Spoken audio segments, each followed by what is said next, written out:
Yapalina. Good evening and welcome to the University of Tasmania's Island of Ideas public talk series. As a reflection of the deep history and culture of this island, the University of Tasmania wishes to acknowledge the traditional owners of Lutruwita, Tasmania, the Palawapakana people. The Palawapakana are the original and traditional custodians of the land from which we are broadcasting today from Nipaluna, Hobart. We pay our deepest respect to elders past, present, and emerging, and to those who did not make elder status. We acknowledge the deep history of storytelling, knowledge sharing, and caring for land. We stand for a future that profoundly respects and acknowledges Aboriginal perspectives, culture, language, and history, and a continued effort to fight for Aboriginal justice and rights. We acknowledge Aboriginal viewers that may be joining us this evening. Welcome to you as well. Please feel free to share your own acknowledgement by typing into the Q&A function, which is located at the bottom of your window. I'm Corey Peterson, and I'm the Chief Sustainability Officer at the University of Tasmania. I have the pleasure tonight of welcoming some amazing people to discuss the climate crisis and our reactions to it and our actions in regard.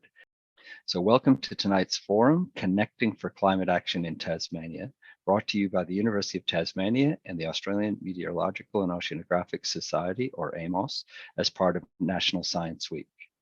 This Island of Ideas series commenced in 2020 as a way of keeping our community and ideas connected when the university was unable to host face-to-face events. Discussion and sharing and creating ideas is an important part of university culture and is the reason we continue to host forums such as this.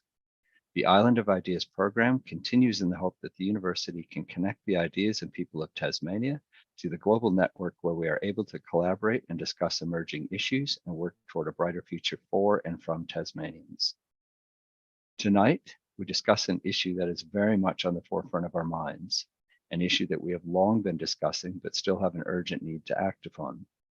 Our conversation tonight will highlight efforts of Tasmanians to communicate climate science and how this underpins action, such as that embedded in Tasmania's Climate Action Plan. This is quite a journey, and we have three wonderful speakers, each of whom address at least one of the key factors to successfully combating climate change, including the need to convey the urgency, a focus on opportunities, making information relevant to people where they are, and engaging our youth. The university has formally acknowledged the climate emergency through joining the Race to Zero network, the Global Universities Climate Alliance, and the Climate Action Network for International Education. The university since 2016 is also one of only 3 certified carbon neutral Australian universities and has set our own minimum 50% reduction in gross emissions by 2030 on a 2015 baseline, with clear actions in place across our 15 primary emission sources. Our collective efforts have resulted in the University of Tasmania achieving a #1 ranking for climate action in the Times Higher Education Impact Rankings for the past 2 years. So without any further delay, I'd like to warmly welcome our speakers this evening. We have Dr. Michael Grose, Research Scientist at CSIRO, Dr. Sarah Russell, Director of the Climate Change Office in Renewables, Climate and Future Industries Tasmania at the Department of State Growth, and Dr. Chloe Lucas, Research Fellow, Geography, Planning and Spatial Sciences at the University of Tasmania. First, we have Dr. Michael Grose. Our first speaker is from the CSIRO, and he's working on climate and climate change issues. Michael has a key focus on climate projections, including the evaluation and communication of projection information. He was a lead author of the IPCC 6th Assessment Report. The chapter he helped lead mapped regional changes and observed trends in temperature and precipitation at regional scales.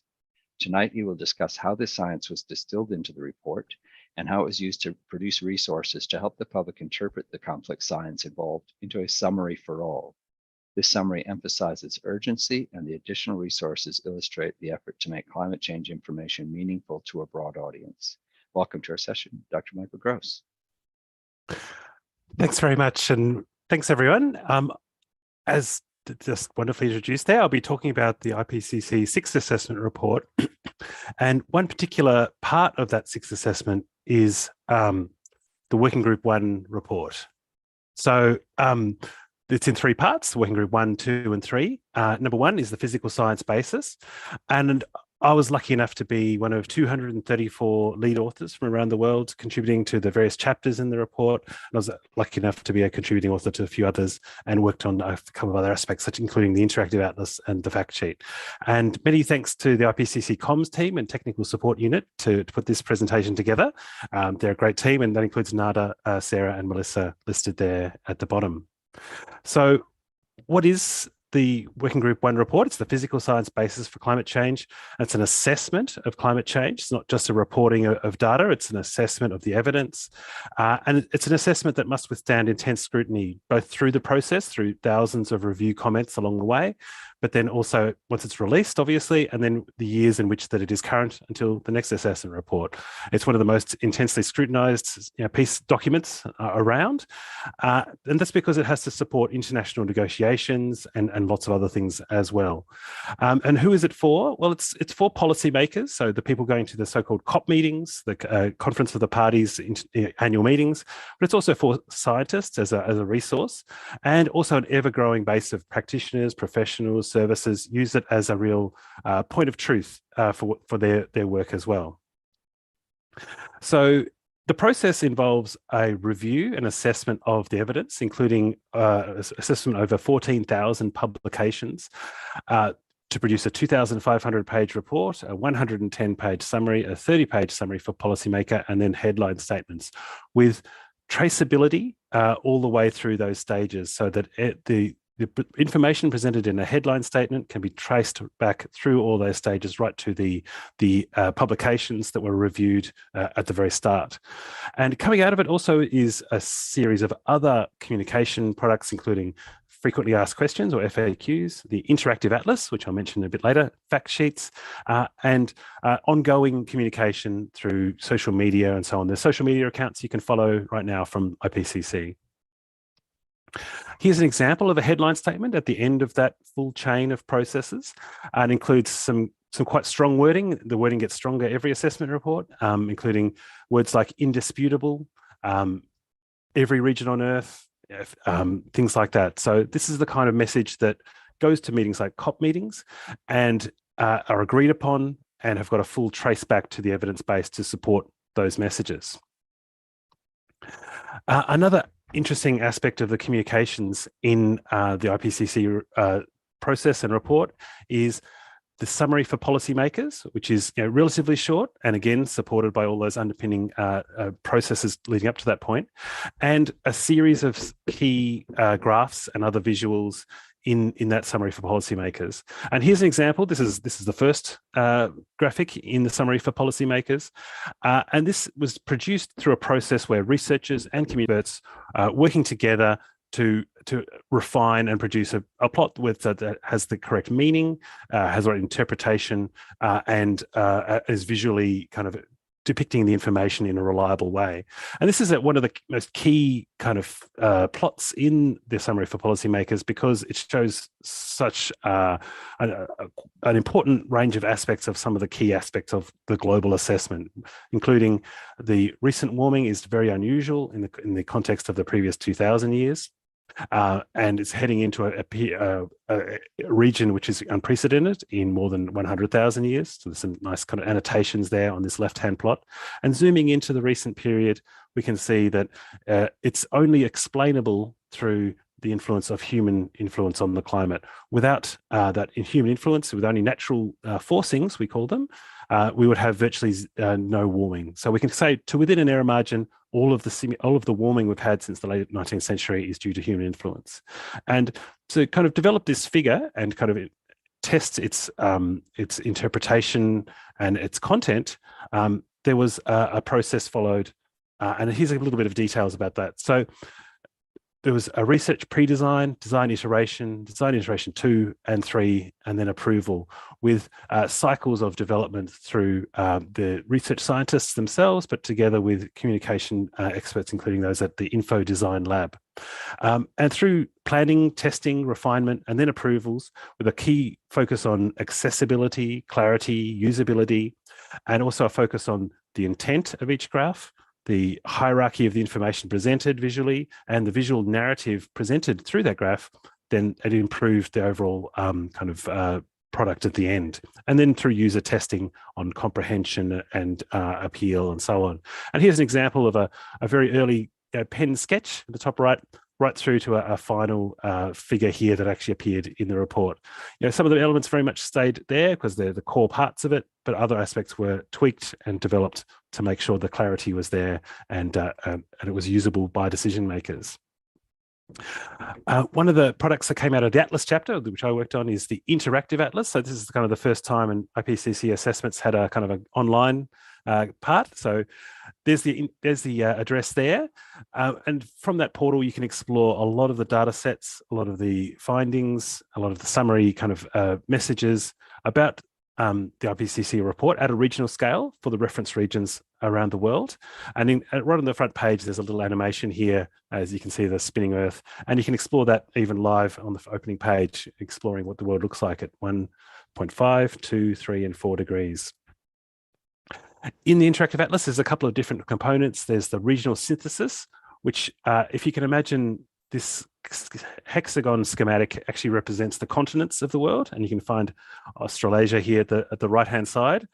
Each of the kind of different regions of the world are represented by a hexagon, and this summarizes a whole lot of information about so-called climate impact drivers, so flood, extreme heat, tropical cyclone, coastal flood, etc., and the range of evidence of past change, the attribution of that past change to human influence or not, and then also projections and the confidence in those projections. So it takes a little while to get used to the visual style, but once you do, there's a whole lot of information in that regional synthesis viewer. And the bottom one there is the regional information viewer, which is primarily around maps, kind of a GIS style exploration of different data sets and different projections, and it includes maps, but also line plots, these climate stripes, and a whole lot more. So definitely check out the Interactive Atlas once you've checked out the summary for policymakers. There's also fact sheets, including one for small islands, which I've put there, but also one for Australasia. And these are just a 2-page summary of some key points from the report, and including confidence statements about those key points, with full chapter references for where to go and find more information that are raised in that fact sheet. And as Corey mentioned at the start, there's also this great new addition, which I had nothing to do with, but I think is a really great idea and turned out really well, which is the so-called Summary for All, which includes some simplified but still very credible visualizations of some of the key concepts, some of the key projections as infographics rather than strict formal plots and things like that. So there's one here which is the explanation of the Earth's energy budget and climate change with an infographic and where the energy is going in a simple, easy to use way. And then there's also these great cartoons through the report as well with cats, including this one, which is, what are we looking at the projections of the future for 2050? Well, which 2050 are we talking about? A lot of that's up to what we do from here, between here and there. So that's kind of a really whirlwind summary of some of the aspects about communication in the IPCC assessment report, Working Group 1 report. And I just thought I'd finish with a kind of a contemporary example of a climate topic that I think might be of real interest to all of us here. So we've just experienced the hottest month on record as a global average, July 2023. And it was also the hottest month on record in a lot of places. And we experienced a whole lot of climate extremes during July 2023 in many places around the world. In Australia, it wasn't the highest on record for everywhere, but it was for some places, and it was for Tasmania, which where I'm coming from here. And the warmest month on record, the warmest July on record, was experienced as disruptions to kind of flowering and agriculture. You might have noticed some things even in your own garden about the particularly warm July. We can say with very high confidence that experiencing that warm July was made much more likely due to human-caused climate change. And some preliminary work is suggesting that perhaps it was even something like 20 times more likely. Not impossible without climate change, but it was made, the odds were stacked to us getting a record temperature like this because of the warming we've had. And looking to the future, here's a projection of Tasmanian July temperature under 2 very contrasting scenarios of future development, from a very low one where we basically meet the Paris Agreement kind of 2-degree threshold, and one where we still see rapidly increasing greenhouse gas emissions. And you can see this July temperature we experienced by mid-century and end of century, even under the very low scenario, is going to become more of a typical July year, with many years warmer than that and some cooler. But under a high emission scenario, it actually becomes a very, very cool year by the end of the century. So that's a real kind of illustration of the kind of aspects of projections that we can look at using this kind of science. And maybe perhaps a little bit of a benign one compared to some of the extremes and the hazards and emergencies going on around the world, but it's kind of perhaps a salient one for us here in Tasmania right now. So I'm going to leave it there and hand over. Thank you very much. Thank you, Michael. A bit sobering, but we'll be delving into that a little bit more and what we're going to do about it. I was particularly impressed by that significant number, 14,000 publications, representing, I would imagine, many, many years of human focus on this issue. And the fact that you have these interactive resources available is really going to be useful as well. So our next speaker is Dr. Sarah Russell. She's a marine scientist who received her PhD from the University of Tasmania and heads a small team that leads the Tasmanian government response to climate change. She's the director of the Climate Change Office in Renewables, Climate and Future Industries Tasmania, part of the Department of State Growth, and has over 15 years experience in the public sector. Her team's key priorities include coordinating and delivering actions under Tasmania's Climate Action Plan, embedding climate change into government decision-making, climate change projections, Tasmania's first statewide climate change risk assessment, and emissions reduction and resilience plans. Sarah will discuss some of the actions that government is taking as part of its climate action plan, and will show us where government has identified and is acting on opportunities for change. Welcome, Dr. Sarah Russell. Thanks, Corey. I really appreciate it. And thank you for asking me to come and speak today. So today I'm going to take you on a whirlwind tour of Tasmania's Climate Change Action Plan. I'm very grateful for the introduction, Corey, because the name of my department does not roll off the tongue easily. So you've done an amazing job there. So thank you. So Tasmania's Climate Change Action Plan is a 2-year plan. It's a 2-year strategy, and it really outlines the government's plan for action on climate change. We are really focused on transitioning our state to a low emissions economy in line with our targets to maintain net zero emissions or lower by 2030. Now, this particular action plan has had quite a lot of input for various reasons. So it's had 2 public consultation sessions in both 2021 and 2023. It's been informed by reports that Michael's worked on as he's just been through. It's been informed by the outcomes of the most recent independent review, and also the Tasmanian Emissions Pathway Review and the economic analysis that sat behind that emissions pathway review. So it's really focused on Tasmania and on island emissions reduction, adaptation, and resilience. So when we did this consultation, I've put this slide up today because it speaks to what we heard when we spoke to the community. And the top 10 kind of hot issues that we heard from the community during our consultation. And that is really around setting strong, measurable goals and targets. Improving climate literacy was something that came up repeatedly in our 2023 consultation, but not necessarily in our 2021 consultation. And that may have something to do with the greater engagement that we've had with children and young people during that time. Active and public transport, it's always really strong. There was lots of feedback in relation to ceasing or stopping native forest logging. Lots of talk about electrification and energy efficiency, and really the impact of on vulnerable communities and populations of climate change as well. So we've seen a little bit of a shift in what the community are concerned about.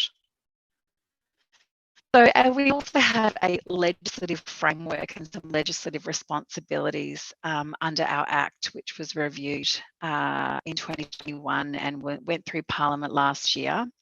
So we've got some additional measures that we need to adhere by. So we've got preparation of an action plan, decarbonisation plans, a statewide climate change risk assessment, and additional reporting. But there's just a couple of things in that legislation that are quite neat, I think, and really unique to Tasmania. So there's a requirement within that legislation to now consult with children and young people on all of these issues and to consider the health and well-being of future generations. So to have that in legislation is a really great thing, and it's also, I have to say, the envy of other jurisdictions. So just a quick update, we've had some recent emissions data for Tasmania come in. We are minus 4.8 megatons of carbon dioxide.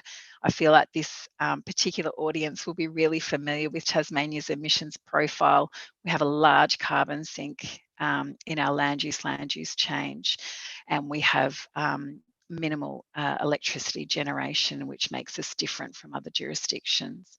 But as you can see, we've still got emissions across all our sectors, and there's lots of work to do there because the carbon sink in our forest is not fixed. There is a risk there, and that risk is from bushfires, from climate change.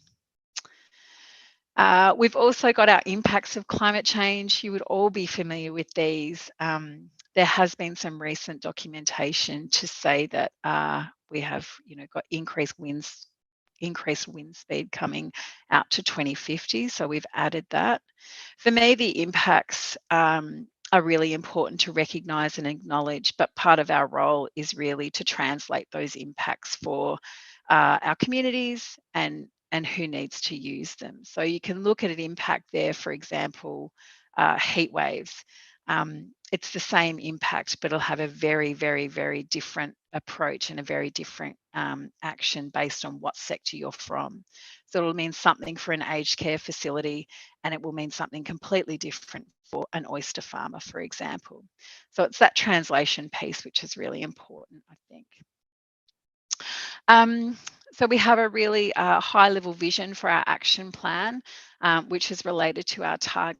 It covers both trying to reduce our emissions and increase our carbon storage and manage that risk, but it also looks at adaptation and resilience of our communities, our environments, our industries and infrastructure to the impacts of climate change. We've got a bit of an approach to the next 2 years, so we've got a lot on. We've got a range of principles that we are trying to work towards, which are listed there. Sustainable development and social equity, transparency and reporting, obviously having a science-based approach, integrated decision-making, risk management, community engagement, and complementarity with those national and international efforts. And also obviously local government who play a really critical role, particularly in natural hazard management. We've got to deliver our strategic priorities. They are to be delivered in the next 2 years, but we've also got some really meaty projects too. So we've got our 3 priority areas, which I'll take you through now. So priority area number 1 is information and knowledge. And this is really to ensure that everybody gets the information they need. I'm not sure whether I'm going to be quite able to manage a climate change atlas interactively. I'm not sure whether I've got those resources. It'll be sort of more in the fact sheet, webinar kind of information sources. So we're updating Tasmania's fine-scale projections. There's a range of jurisdictions and the Australian government are also doing that. So we're leveraging off that work to update Tasmania's downscale climate change projections. We really want to focus on that translation piece for our businesses, our industries, our communities to make sure they can adapt to the impacts of climate change. One of my personal favourites is the whole of government policy framework to embed climate change in decision making. That is a really important piece of work for me to ensure that we're bringing all of our governments and all of our departments along this journey with us, and they have the tools and support that they need to be able to make decisions and really think strategically about embedding climate change in their decision making, whether they're looking at workforce planning for events or whether they're building a bridge. So trying to work that into those decision making processes. And also, and Chloe will talk about this a little bit more later, that work with schools and those resources. There's a real thirst and appetite and joy associated with working with children and young people. They've got a massive stake in our future, and it's great to be able to support that. Priority number 2 is transition and innovation. And so this is really focused on a couple of those strategic priorities. So the sectoral decarbonisation plans. What do we need to do to not only decarbonise, but support our businesses and industries to be competitive and transition to a low emissions economy? What does that look like for transport? What does it look like for waste? And how can we work together to achieve it? There's some really meaty projects in the action plan as well in this particular priority area. A couple of examples is sort of working with Private Forests Tasmania to plant more trees on farms and to increase our carbon sequestration and change farming practices. Another one is to do some commercialisation trials of feed supplements in agriculture to reduce methane emissions from farming. So they're kind of just two examples of some of the larger projects we're doing in that space, and there'll be a lot more projects that sort of fall out of that sectoral decarbonisation planning as well. The final area I'm going to look at now is really adaptation and resilience. And I feel like sometimes it's a bit overlooked. So what Tasmania is doing is a statewide climate change risk assessment. It'll be the first of its kind for this state. And a lot of other jurisdictions are currently sort of following that methodology, and the Australian government is doing that as well. So what that risk assessment is going to do is really have a look at our vulnerabilities and our exposure in relation to climate change for Tasmania. And I hope what comes out of that is a really strong set of actions in how we can adapt to a changing climate and build resilience in our communities, because I think that's a conversation worth having. So this will sort of feed into the sectoral decarbonisation plans as well. In terms of some of the projects we're doing in adaptation to support that, we are working with local government to do some capability building there. There's a project on coastal hazards as well in that space. So that's pretty much, the plan is a whole of government plan. It has about sort of 80 priority actions across government. If you're, a close watcher of climate change action plans in Tasmania, you'll notice that the activity across agencies has increased from Climate Action 21 to from 30 projects to having a look at, over 80 actions across government. So agencies are really taking this up and doing some really hard work and embedding it into their business as usual practices. But as always, it's a continuum of continuous improvement. So how are we going to keep track of our progress, and how are we going to share with you? We have got an implementation plan, because at the end of the day, we are a policy unit as well. We have a website, a newsletter, and we've got a Facebook page where we update anything that's going on. So we've got an annual activity statement that's due probably this time next year, if not a little bit before, and an annual greenhouse gas report.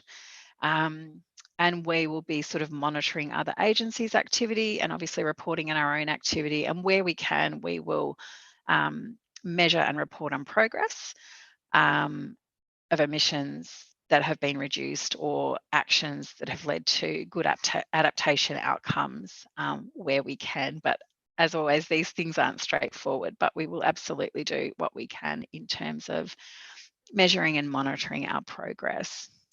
So I would encourage you all just to sign up to our newsletter and keep informed, and reach out to me if you need to ask any questions or anything. And happy Science Week. Thank you, Sarah. I'm really impressed with where the Tasmanian government is going on this, and the fact that there are immediate term actions, recognizing the urgency of this issue, as Michael shared with us in the first section. Just the fact that you've got these, I know a time frame of 12 to 24 months is a bit daunting, but the fact that agencies across Tasmanian government have picked this up and are really working hard, as you said, is really good. I noticed the fewer frosts issue. As a gardener, I have serious concerns about that, because there's a lot of things I like to grow that require a lot of frost, and I know we have a lot of industries in Tasmania that is required as well. So we have to think about how we're going to be adapting what we grow as much as anything else. And of course, the focus on youth views is critically important. So that allows me to transition to introducing you to Dr. Chloe Lucas. Chloe is our next speaker. She's a research fellow in the School of Geography, Planning and Spatial Sciences at the University of Tasmania. Chloe's career has focused on ways to improve communication about climate and sustainability across all sections of society. Her research explores the values and experiences underlying different social responses to climate change and identifies pathways to more empathetic and inclusive climate conversations. She leads Curious Climate Schools, which is an international award-winning climate communication project. Tonight, she will unpack the Curious Climate Schools model and why the program is both so successful and important. Chloe's work and that of the team behind the Curious Climate Schools program focuses on engaging young people with a youth-centric focus by asking them what they need and want to know about climate change. Please welcome Dr. Chloe Lucas. Thanks, Corey. So I am going to speak about Curious Climate Schools in this presentation, but I want to start with why it's so important for us to talk about climate change with children and young people, and what best practice in this space actually looks like. I'm also going to talk about what's already happening in Tasmania and what I think needs to be done to improve climate change education for young Tasmanians. I think first that there's going to be a poll coming up about now about whether you have asked the young people in your life about how they're feeling about climate change.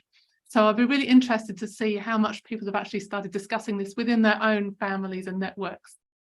So climate change is shaping and will shape our children's futures. Children's lives are already being affected by its physical and its social impacts. And the changing climate is having long-term and lifelong effects on their health, their well-being, their opportunities and their experiences. And this is clearly in no way fair. Our children are inheriting climate change impacts that they have had little or no influence in creating. So under climate action pledges that are current internationally, children born in 2020 are likely to experience up to 7 times more extreme events than someone who was born in 1960 will experience in their lifetime. For the first time in history, our leaders are knowingly bestowing the burden of climate change and its impacts on our children. So obviously, this understandably affects how young people are feeling. And globally, a survey of 10,000 young people in 10 countries published by The Lancet has found that 84% of young people aged 16 to 25 are worried about climate change. They reported feelings of sadness, anxiety, powerlessness and guilt. In Australia, recent national research, and this is led by Charlotte Jones at the University of Tasmania, has found that 69% of young Australians are very or extremely concerned about climate change. And the feelings that they most associate with climate change are worry, powerlessness and frustration. This study has found evidence of an emerging intergenerational divide, as young people report that they feel unlistened to, discouraged and even betrayed by older generations. Now, some of the questions that you can see on this slide are a few of the actual questions that we've received from students as part of Curious Climate Schools. And I think they really paint a picture of the level of worry and uncertainty that young people are feeling. I want to be clear that this anxiety is not irrational. It's a completely valid response to the situation that young people are finding themselves in. We're facing an emerging crisis, not just of climate change, but of youth mental health. And this is an issue of intergenerational justice. So we really need to talk about climate change with young people. And I'm encouraged to see that 45% of you actually say that you talk about it all the time, which is awesome. And another 40% have talked about it once or twice. And the 10% of you are going to now, which is great. So there's a growing body of research on the importance of talking about both the feelings evoked by climate change and the possible responses to it. So sharing feelings, expressing yourself and finding solidarity with others, having your feelings validated are all vital parts of being able to cope.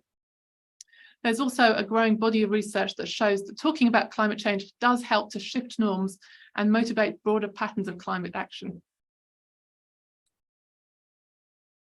But conversations about climate change are not happening by and large in schools. So there's lots of reasons for this. One is that there's very little opportunity for teachers to include climate change in their teaching, particularly in the siloed subject structure of secondary education. There was an update of the Australian curriculum last year, and this expanded the references on climate change in the curriculum from 4, so next to nothing, to 32, so a few more. But these are dominated by a science focus. So there's very few opportunities to bring climate change into humanities or social sciences or the arts.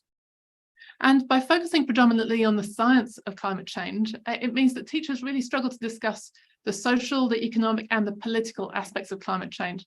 And actually those are the things that we find in Curious Climate Schools that children are most interested in. There are also no references at all currently in the primary education curriculum to climate change. So younger students are more likely to miss out altogether unless their teachers are self-motivated to teach it.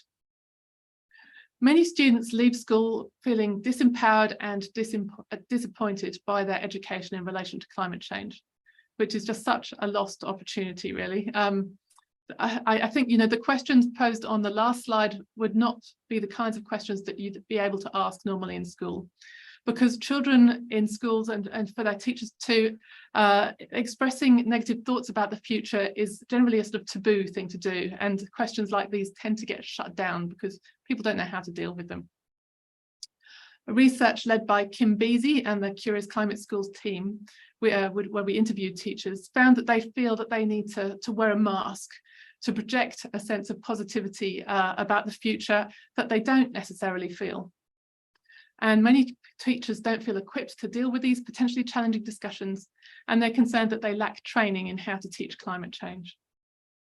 So what can we do to improve the way that children and young people learn about climate change? Well, what we did with Curious Climate Schools is that we started by asking students what they want to know. We asked teachers to facilitate a brainstorming session with their class to come up with as many different questions about climate change as they can possibly think of.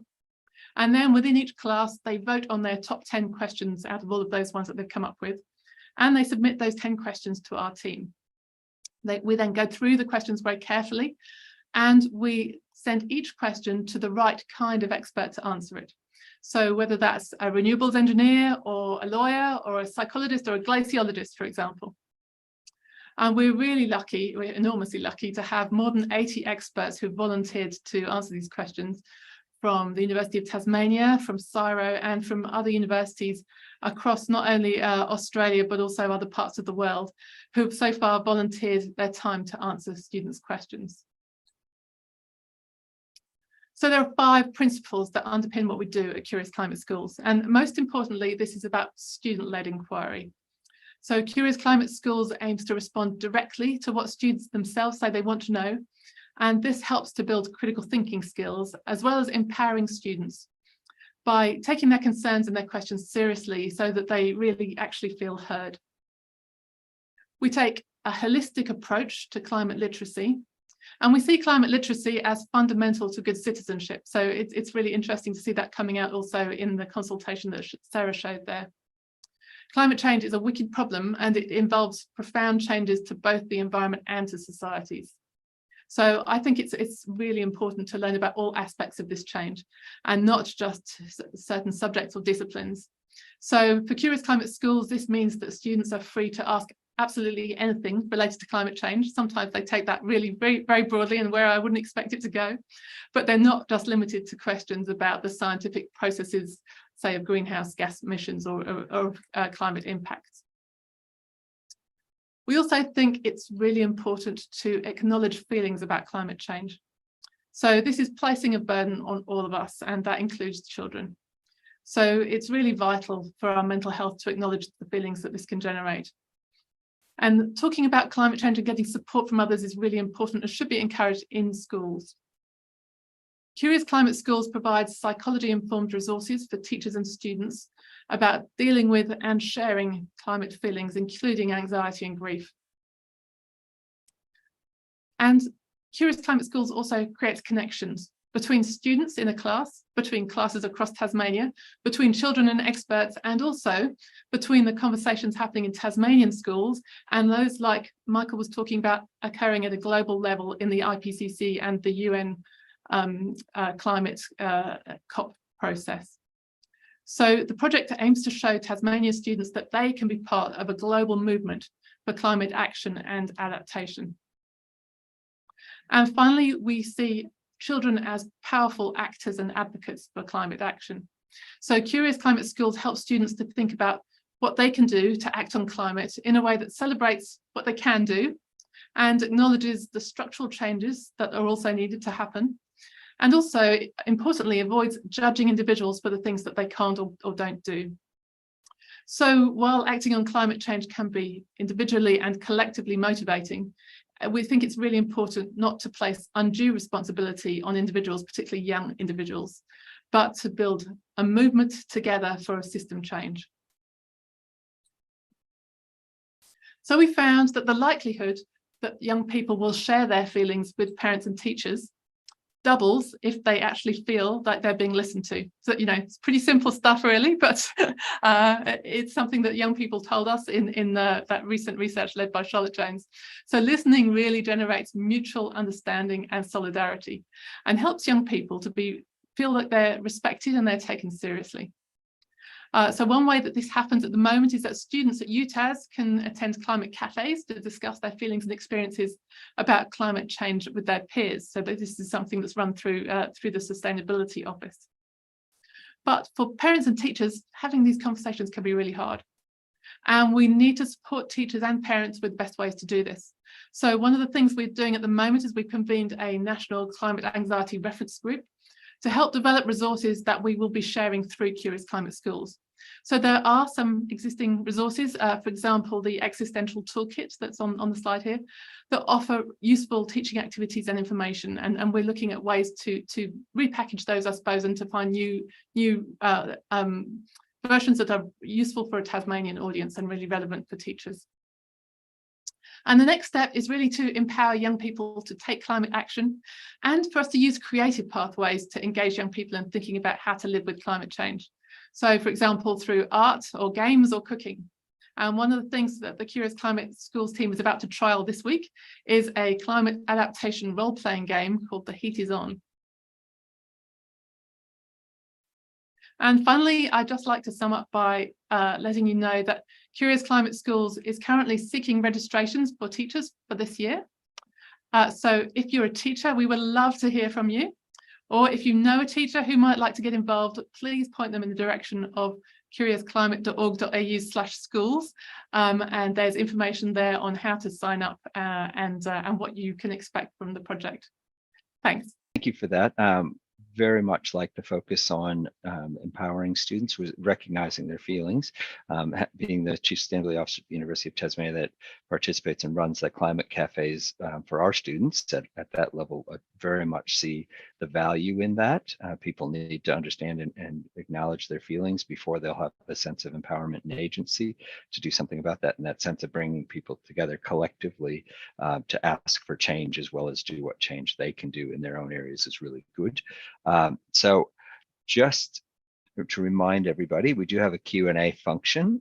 So please feel free to put your questions into the Q&A function and we'll direct those to the various speakers. And I'm going to invite all of our panelists to join us as we take that deeper dive into some of the issues through that Q&A function. There are a few things. I'm going to start with one myself, and this is for Chloe.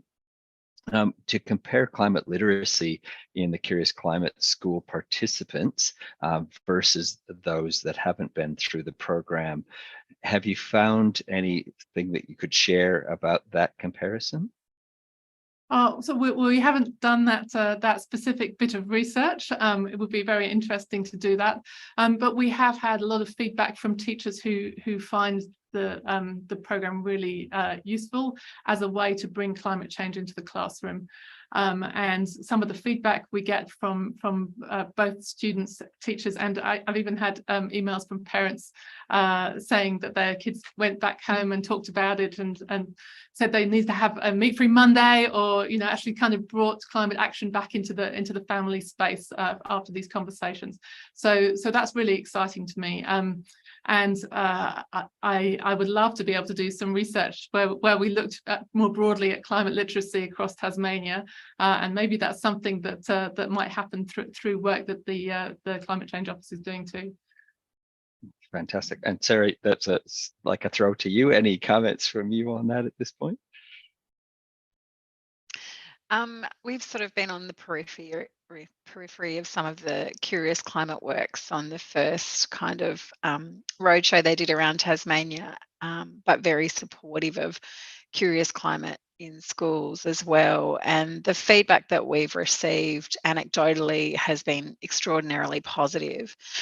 And just the trust that that children have in what scientists have to say is really, really great. And so I think there's a lot of cut through there with experts and specialists delivering those messages, rather than, someone, I'm Sarah from government, ask me how kind of thing. So I think there's a genuine authenticity there, and an ability to really support those inquiring minds and questions. So I think it's a really excellent program. Excellent. Thank you, Sarah and Chloe, for answering that one. Bronwyn asks, thanks for your presentation, Sarah. Firstly, noting the short time frame of the action plan, do you have a long-term theory of change for this work that these action plans sit under? So if you could share your answer orally, that would be great. Yeah, no, that's a really good question and a really good pickup. I guess where we've headed is we've got a 2-year time frame to deliver on some projects that we know will work now, but also to do some of that strategic planning, because 2030 is just around the corner.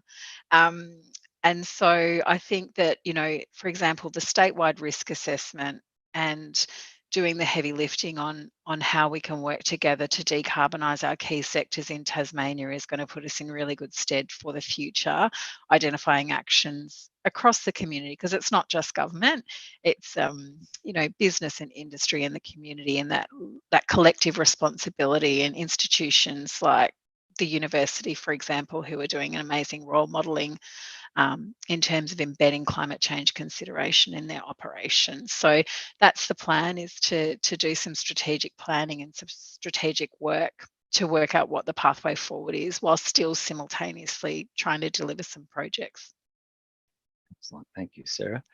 And there's a follow-up from Bronwyn on that. Secondly, will the climate change risk assessment integrate with the Tasmanian disaster risk assessment? Yeah, the answer to that is definitely yes. So it seems everybody's doing risk assessments at the minute. So there's 3 or 4 pieces of work in Tasmania that we're sort of working with. The Office of Security and Emergency Management are doing a piece of work in relation to high-level risks in Tasmania. That's a bit broader than just climate change. And obviously there's the TASDRA work that's been done on a sort of 5-year cycle. So we're definitely linked in with our colleagues at the State Emergency Service on that as well. And the Australian government have also doing a climate change risk assessment as well. So we're trying to ensure that, at a local, a subnational and national level, all of those pieces align and fit together. So we're all singing from the same song sheet, so to speak. Excellent. Thanks, Sarah. And a question for Chloe. Are there any Curious Climate Schools experts available to visit schools in northeastern Tasmania? Dorothy, yes, I just answered that one. Absolutely, there are. We have a host of very keen scientists who are keen to go on another road trip. They seem to like that. So we do every year go up to the north and the northeast. So absolutely, if we have schools interested up there, we will send scientists your way. And I will add to that, Chloe and science team will be using our all-electric vehicle fleet. The University of Tasmania, by the end of this year, will have converted 42 of its cars over to fully electric vehicles. I think we're over halfway there now, which is very, very exciting and part of our climate action to showcase what can be done right here in Tasmania. Anne makes a comment. Thank you, Sarah. Great to have climate literacy skills in the form of a game, also bringing conversation. And that might be just a further reflection on the game. It was actually Chloe that was the game. Yeah. Yeah, sorry. So yes, the game is called The Heat Is On, and we're going to test it out actually this week with our colleagues here, and then on the 1st of September we're taking it to It Takes a Spark, which is an educational conference for students from around Tasmania. And the idea is that it's really responding to a lot of questions that we had from Curious Climate that showed that a lot of young people are really so concerned about the future that they're envisaging huge catastrophes, and they don't know how they will be able to live. So we're looking at 2050 in a situation where we might have 1.5 degrees of warming. What will it be like if we get there, and how can you adapt to actually thrive in that kind of environment? So we're really, trying to envision a positive future in a climate change environment by making adaptations to a place called Adaptania, which is a lot like Tasmania. Yeah, thank you for that. And I've got one for Michael as well. Given we're responding to the current situation and current projections with what we're discussing today, what are the next steps for our science and research community for the next IPCC report, and what is that looking like from early previewing? Sure. There's lots of ongoing open questions that need addressing, and especially questions that more directly inform how we can respond to and how we can adapt to climate change. So really hot topics in climate change right now are things like compound extremes. So where you get not just an extreme event of one variable, but you get things like hot, dry conditions leading to high bushfire risk, and how that can play out to actually kind of lead to cascading impacts, not just the direct impact of one type of extreme. So things like that. But there's lots of other kind of maybe more technical, more nerdy kind of science topics that we're always wanting to do with better observations, better modeling, better understanding of the processes behind climate change, to do with the atmospheric circulation, ocean circulation, and so on. But also people might have heard of the recent big focus on so-called climate tipping points. So big changes to the ocean circulation, like the Atlantic meridional overturning circulation, got a lot of attention a couple of weeks ago. Also, the possibility of more rapid melting of ice cliffs and ice shelves in Antarctica and Greenland. So those really, really important questions to get a handle on. How probable are they? What's the time frame when they could happen, and how could they how could they be avoided? There's other big topics as well, but yeah, there's still lots to do. The answers aren't all solved, and I think getting better answers towards not better answers, but better information about how we can actually then respond is also a big focus of climate science now. And when is the next report scheduled? So it's a big juggernaut of a thing that kind of rolls over years. But yeah, they're in planning process now, and I think it's going to be a matter of 4 or 5 years or something for the next assessment report. But there might be special reports in the meantime. So last time there was special reports on 1.5 degrees of global warming, and the special report on the ocean and cryosphere. So there might be those as well. So and talks about perhaps more regular updates to inform international negotiations and the science as well. Excellent. Thank you, Michael. It's good to know the research is still there and actually expanding is really important. So we did have one comment. Chloe, this was for you. How do students respond when you acknowledge their feelings and empower them during the game on their mental health? So we haven't tried this yet. This is a brand new thing that we're doing, but yeah, it's potentially a tricky balance to actually talk about all of these sensitive things, but in a way that is fun and creative, and there's a whole lot of different things going on there. So I'm quite anticipating. I don't know where it will lead, but I'm really hopeful that we can have these conversations and bring them out into the open, so people can express their feelings and be recognised that, you know, feeling concerned, feeling worried, feeling anxious about the future is totally valid and reasonable. But there are ways that we can live in a climate change future and we can have a good life. So that, you know, that's the idea, I suppose, of trying to do this. I'll keep you posted how that goes. Excellent. Thanks, Chloe. And our final question for this evening is from Abdul. Thanks for the excellent presentations. Sarah, do the Indigenous people in Tasmania have local wisdom aimed to protect the nature communities here in Tasmania from the impact of climate change? And Abdul's coming to us from Indonesia and is very happy to be here. We're very happy to have you here. So over to you, Sarah. Thank you. That's a great question.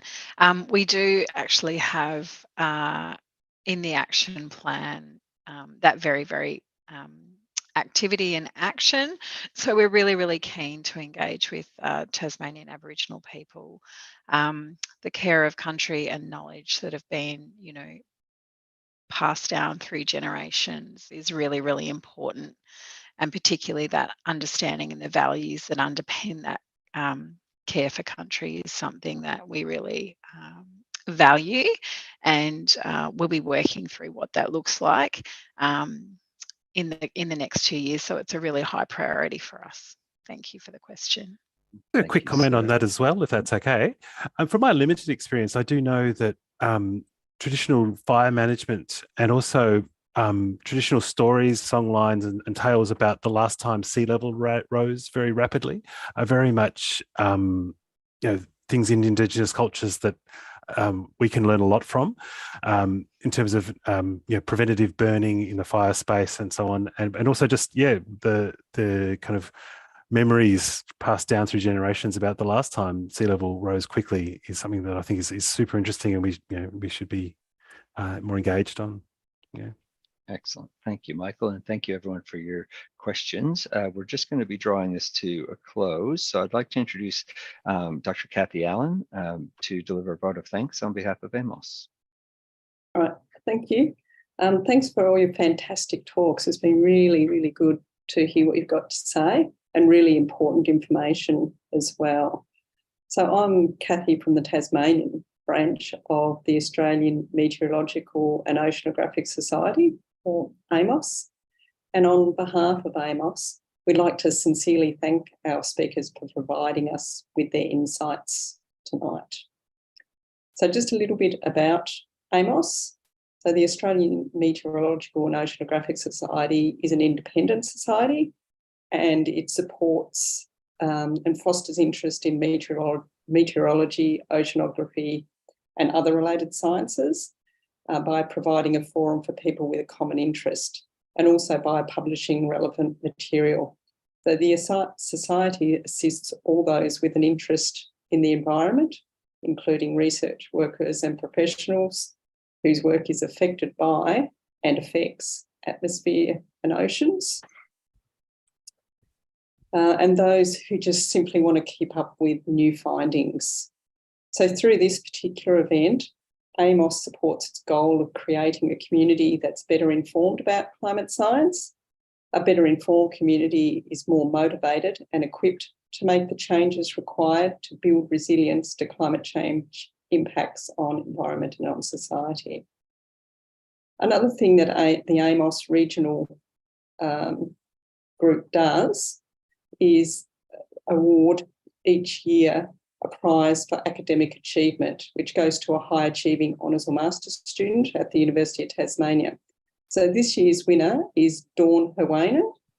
Dawn, a recent graduate of the University of Tasmania, undertook an honours year in 2022, focusing on a project titled Ocean Carbon Sequestration Mechanisms in the Southern Indian Ocean during the last glacial cycle.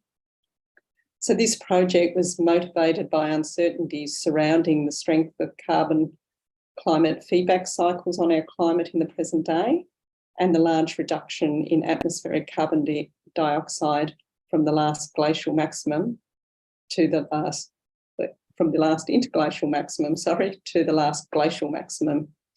So during this project, Dawn was lucky enough to go to Antarctica to understand past changes in Antarctic bottom water production. Now, Dawn's working for the CSIRO as a seagoing hydrochemist. So congratulations, Dawn, and over to you, Corey. Thank you for that, Kathy, and congratulations, Dawn, indeed. So I'd like to once again thank our panel, Doctors Chloe Lucas, Sarah Russell, and Michael Grose.